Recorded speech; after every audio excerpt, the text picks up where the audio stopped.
صوابع مقرمشة مفيش أحلاها.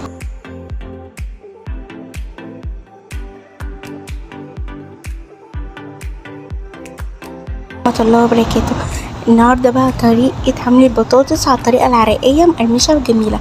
معايا بطاطستين سلقتهم ونزلت عليها بكوب موتزاريلا، نزلت عليها بكوب النشا والتوابل، حطيت لها توابل تتبيلة اللحمة.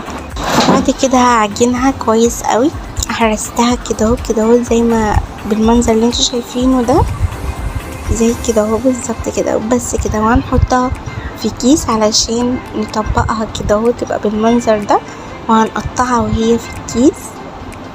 سهل جدا ومفيش اسهل منها. قطعها وهي في الكيس هتبقى بالمنظر ده. طبعا احنا بنقطعها حتت كده اهو. يا ريت تعملوا لي اشتراك يا جماعه بالله عليكم. وبعد كده هنقطع الكيس وهناخدها بقى من الكيس على اكون انا مسخنه الزيت كويس قوي، وهنزلها في الزيت هنا وانا بحمرها لكم بالظبط كده، كانكم برضو بتحمروا البطاطس العاديه. عايزه اقول لكم برضو اللي هي كانت كبيره، فانا الصراحه قسمتها بالنص كده هتلاقيها كده بالنص، هتاخد لون ذهبي حلو كده اهو. بنطلعها تبقى مقرمشه وجميله. وبالمناسبه دي طريقه عراقيه انا جايباها من على النت، لقيت الناس بتقول عليها اللي هي حلوه وكده، فرحت حطها هنا. بقى حطيت لكم الصباع كبير شويه، وقلت لكم بقى يعني قلت ايه اوريها لهم وهي كبيره عامله ازاي. وده كان الشكل، حاجه ولا الله.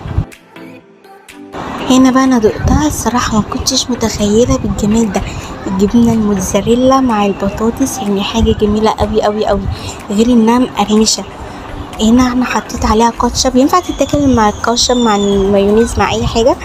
وبعد كده دقتها جميله خرافه حقيقي، جربوها مش هتندموا. الصراحه انا هنا كنت حابه اوريكم قد ايه مقرمشه وفنشه كده، مش عجينه بقى والكلام ده، فكنت بجربها كمان بالسكينه وبصباعي، فيعني حبيت اوريكم. يعني لو كان ينفع كنت عملتها.